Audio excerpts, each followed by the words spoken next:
Good evening, dear friends.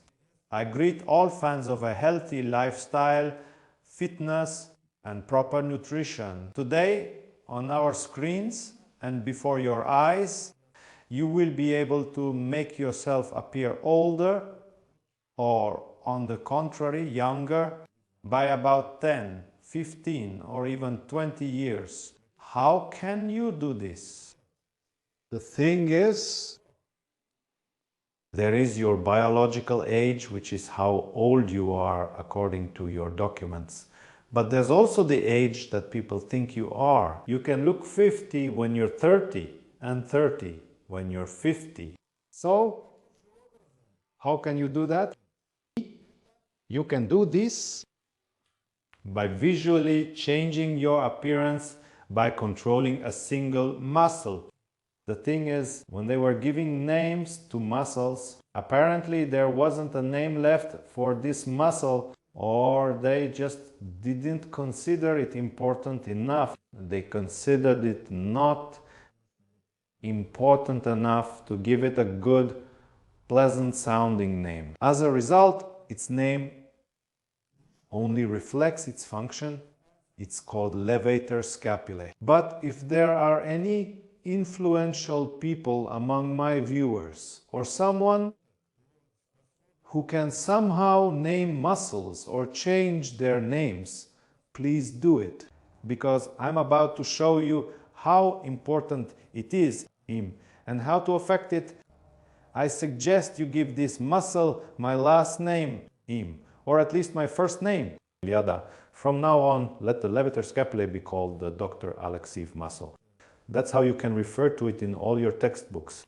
From now on, I give my consent, I give it my last name. To emphasize the importance of this muscle, you can use my last name, because the name of levator scapulae, aka the muscle that lifts the scapula, does not reflect the true importance of this muscle in your life. So, besides lifting the scapula, as you can see, it moves it upward like this.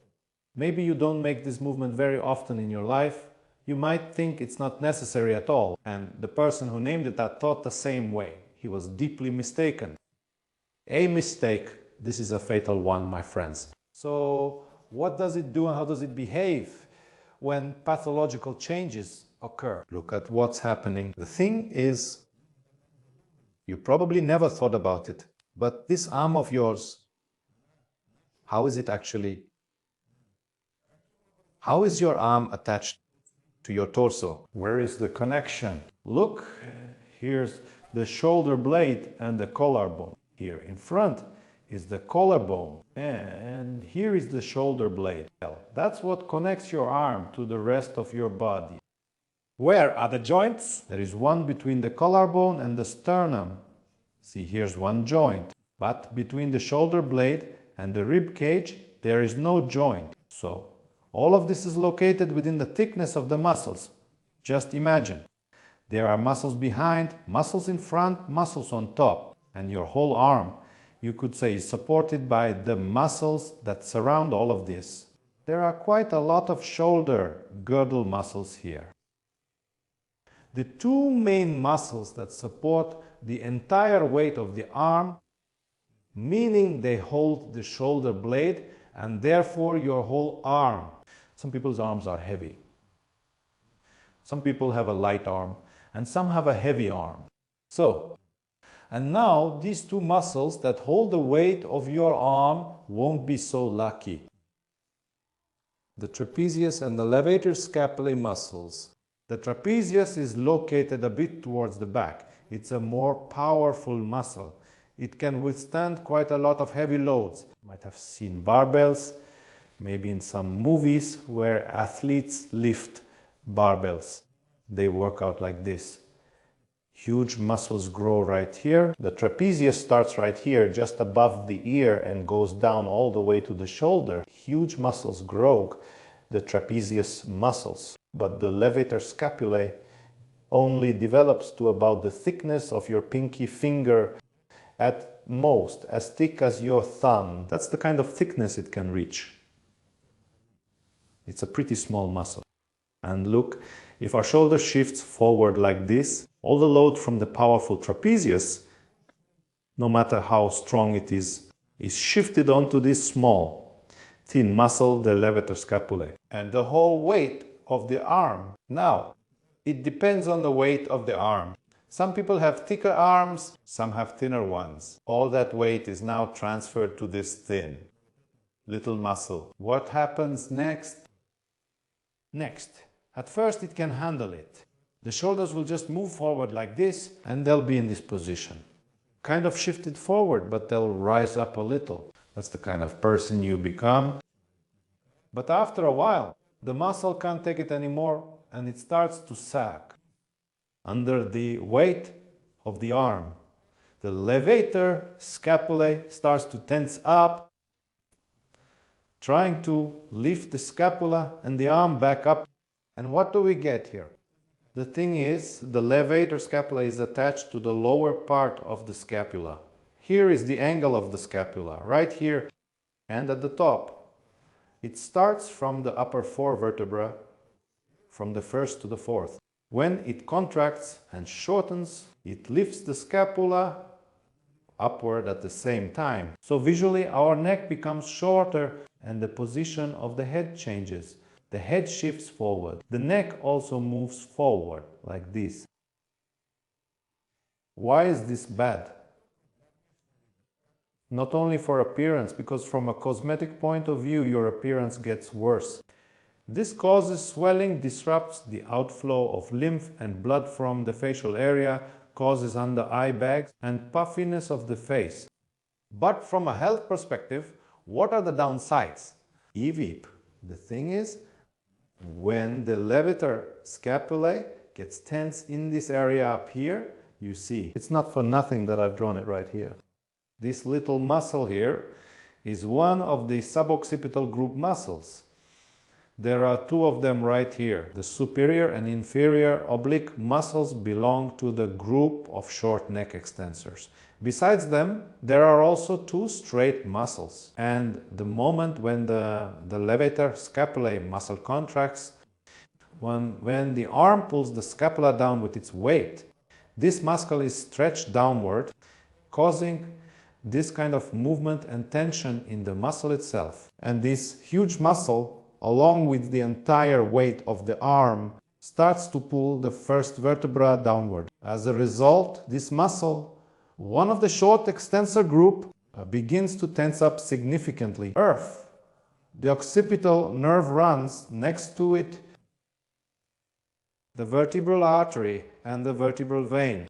And depending on how things get tense there, all of this can be compressed at once, so to speak. Or some things more, some things less. What are the consequences? First, impaired venous outflow from the head, from the brain, and headaches, memory and attention disorders. Well, and if the vertebral artery also gets irritated due to the spasm of this muscle, then dizziness, tinnitus, hearing loss, easily, and vision loss are also possible. What should you do? Don't let this muscle get tense. The first thing we need to do is make sure that the shoulder doesn't shift forward like this. Because it's exactly when the shoulder moves forward that the load shifts from the trapezius muscle to the levator scapulae muscle. How do we prevent this? The thing is, the scapula itself won't just move forward like this on its own. This happens when there's an imbalance between the muscles in the front and the back. Which muscles pull the scapula forward? The pectoralis major and the pectoralis minor, these are the main ones that move it forward. The muscles that stabilize from the back and pull the scapula backward are the middle, upper and lower trapezius. The lower part of the trapezius is especially prone to weakness, and the middle part as well. And now, we'll start with these muscles. So now, we'll do a complete routine together, where we'll relax the levator scapulae muscle and create conditions so that it doesn't get tense anymore. So, friends, first of all, by the way, look here. This spot, here's the first vertebra, see. Right here is where the oblique muscle is located, and the levator scapulae muscle pulls this vertebra down, and this small muscle has to resist this strong tension. So, friends, the first exercise. We are going to use a dumbbell. See how elegant this dumbbell is. Maybe you have something similar at home. If you don't have a dumbbell, then use bottles. You definitely have bottles at home. Fill them up with water if they're empty. If there's something inside already, then give it a try. Half a kilogram to start with. Use half a kilogram for this exercise. What are we going to train? In this exercise, the rear deltoid, the middle, and the lower trapezius will be working. Lay down on your side. You'll need to do the exercise on both sides. Take a bottle or a dumbbell in your hand. Anything will do. Turn your arm so that your pinky is facing up, like this. And now lower your arm at the edge of the bed. You can lie down on the couch. It's better to put a pillow under your head at first and lift it up. Don't lift it all the way up here. Just raise it to about 45 degrees. So here's your shoulder. Lift a little higher than your shoulder and then lower it back down. One more time. Lift it up, lower it down. The first movement is done at about shoulder level. So your hand is at shoulder level. Lower it down. Your rear deltoid stretched a little in the back. It's located right here. The muscles between your spine and shoulder blades stretched. This is the middle trapezius, the rhomboid trapezius. And from this position, lift it up, down and up. At first, these muscles might get tired if you've never done this kind of exercise before. This is the position for training the rear deltoid and the middle trapezius. Now, to put the load on the lower part of the trapezius muscle, you move your arm a little bit upward so that your hand and whatever weight you're lifting is at about eye level or just a little above eye level. In the same way, you lower it and lift it up, also at about a 45-degree angle, but a little higher than the shoulder. Lower it down a bit, so the muscle stretch there, and then lift it up. Do it slowly, no need to rush. The lighter the weight, the slower you can go to put more load on these muscles. Lower it, lift it, lower it, lift it. Also do 2 or 3 sets of 10 repetitions. What does this exercise do for you? Thanks to this kind of load, the shoulder rotates back like this. The load shifts the rear and middle deltoids, as well as the lower part of the trapezius, get toned. If your shoulder was used to this position, it will rotate back like this. Try it, you'll notice right away. And at the same time, the tension in the muscle that lifts the shoulder blade goes away. But that's not enough to completely relax it. After we've worked out the rear deltoid, it's usually less developed than the front one, so it also needs to be trained. And the muscles between the shoulder blades. So you've done this on both the right and left sides. Now you can move on to stretching the levator scapulae itself. To do this, place your arm back here, behind your back, and if you put your left arm back, you'll tilt your head to the right side. Tilt your head while looking straight ahead. Put your arm behind your back and do the tilt. You will feel a stretch in these lateral muscles. Stretch, feel the tension. Hold for a second or 2 and then slightly release the tension. Stretch again. Hold for a second or 2. Release. Stretch, hold, release. Do 10 repetitions like this. Then stretch the muscle and hold it for 10 to 15 seconds without releasing the tension.